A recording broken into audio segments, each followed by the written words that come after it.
Okay, next review tutorial. I've got one more to do after this.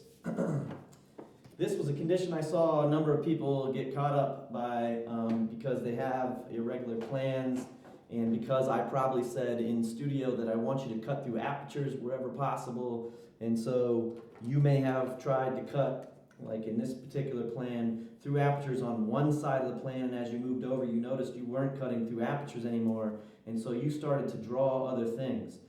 You may have also, other people got confused by important elements in the plan that weren't at the section cut, were either in front or behind, and so decided to draw those things anyway.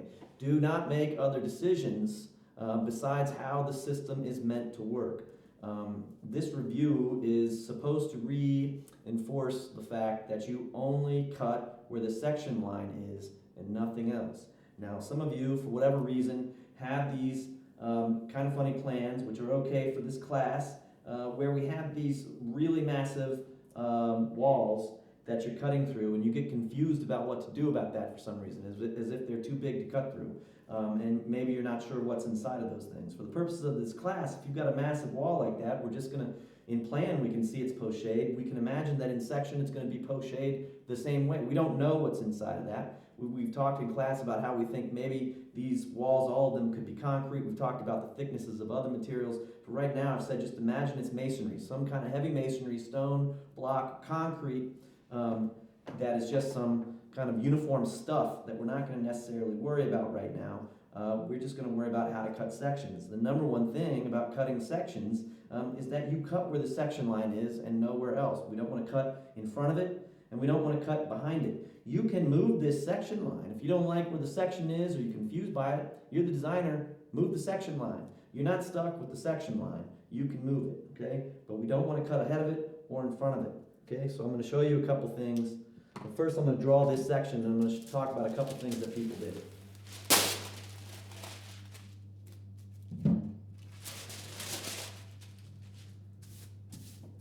Okay, another simple section. It does have an elevation. I go inside, back outside, and then I'm back inside the section again. So I'm going to see this little moment in elevation right here. That should be clear at this point. And then I'm cutting through these massive walls, which you're going to probably think I'm not going to like because they're too closed up. But it doesn't really matter. The point is that's where the section cut line is, so I want you to cut what's in section right there. Now these walls don't have any apertures in them, so they go all the way up to the roof, and they are that fat. So we are going to come to that wall. We're going to go all the way up to our roof line, okay? We're going to go across to that other wall. Right? We're going to come down to the ground, and we're out. Now this section in here, right, obviously there's a header, and there's a floor, which we can see. And that's what we see. Now there's an aperture back there, which we're going to draw in a minute. We're going to see that aperture, but we're not cutting through these apertures. We could dash them in if we wanted to, but I'm not going to do that. We're not concerned with those apertures. They're not in the section, they're ahead of it, they're buried behind stuff.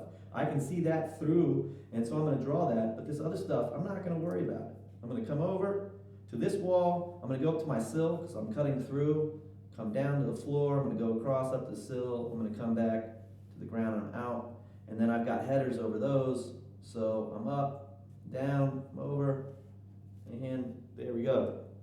Now all I need to do is come back in and draw what I see in elevation. I do see this line here, and now I see that line because it is the sill, right, of that aperture back there, and it should be drawn very lightly because it's so much further back. I do not see the header though, however, because it is behind the header that I'm cutting through in this corridor, so it's buried in there.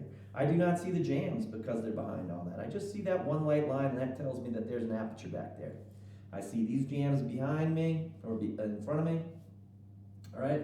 And then in elevation, I see this roof line, which goes across, okay? And so essentially, that's how the elevation, or the section and elevation are meant to be drawn, okay?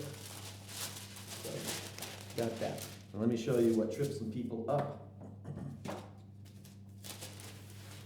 We're all getting better at this, and so some of these things I saw earlier in the week or at the end of last week, and so I'm not trying to be too hard on you. I just want to be clear about what I'm seeing and try to help you out if you're still not understanding how this is meant to work. So what I saw in one case is that people are cutting, they're drawing the section cut line here, but they're actually thinking, or they put their brain in front of it because they think I want to see you cut through those apertures. If that's the case, you just move it up. But then you think, well, I can't because then I don't have apertures there. But you're designing the building so you could move those apertures up if you wanted to.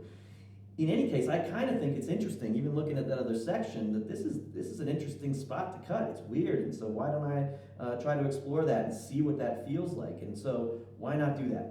But some people are cutting what's ahead of the section. They're not in this line, and so what they are doing is they're coming across. They're looking at this aperture. They're going up to that sill. They're coming down. They're coming across. They're going up to that sill. They're coming across. They're coming down. They're going across, and so on and so forth. And so it looks like a kind of a mirrored section at the end of the day. And then they're just kind of putting, the headers and the roof on there. And so there's, in some ways, a correctness or a rightness about it, but it's not right based on where the section line is cut. Okay, and then if I come back in and I clarify with where my jambs are and elevation beyond the cut, okay, and then I see that aperture in here, and it's actually there. And then I see my roof line, right? So I'm getting that as a section for where that section line is. I'm going to show you where that section line is taken, okay? Or where they think it's taken. That section line that they're drawing is actually somehow jogged, all right? Which, sometimes I allow people to do up in other sections, and so I turn that there, and then I do something like that, and so technically I have been in situations in the field where I've jogged sections, but I wouldn't advise it. I mean, that could happen. I wouldn't do it though. It's funny, it's weird. It's not something that your professors are going to want to see upstairs. It's unclear, and it's just something that I've seen happen in the field when you really have complex situations for you. I wouldn't do it, okay? The section line that you really have now, really it's two section lines. We've got this one back here, and then we've got this one cutting through, and then really what we're seeing is that you're just confused about where that section happens to be because you think I want to see you cut through apertures. I don't want to see you cut through apertures. What I want to see you do is cut where the section line is and draw the section where the section line is based on where the section line